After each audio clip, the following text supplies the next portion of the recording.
Welcome to our channel. Today we how to download Kasa app to set schedules for outdoor lights step by step clearly. Open your mobile device's App Store. If you're using an iPhone, tap on the App Store icon. If you're using an Android device, find and open the Google Play Store. In the search bar at the top, type Kasa. Press the search button on your keyboard. Look for the Kasa Smart app in the search results. Make sure to choose the one developed by TP-Link. Tap on the app to open its details page. Check the app requirements and reviews if needed.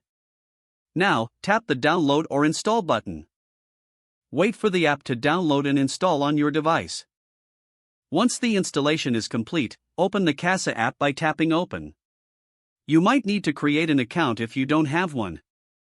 Follow the on-screen instructions to set up your account. If you already have an account, simply log in using your credentials. After logging in, you'll see the app's main interface. Make sure your outdoor lights are plugged in and powered on.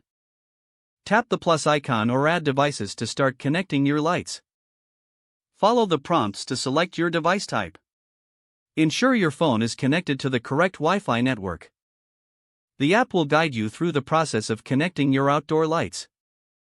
Once connected, you can now access the scheduling feature. Navigate to the settings or schedule menu within the app. Set the desired times for your outdoor lights to turn on and off. Confirm your schedule settings and save any changes made.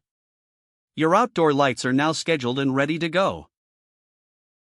Enjoy the convenience of controlling your outdoor lighting directly from the Kasa app. If the page does not load, refresh the browser or try again in a private or incognito window. Make sure you are using the correct email address, then retype it carefully to avoid small typos. If your password is not accepted, use the reset option and create a new strong password you can remember. Don't forget to like this video and subscribe to our channel for more step-by-step tech guides.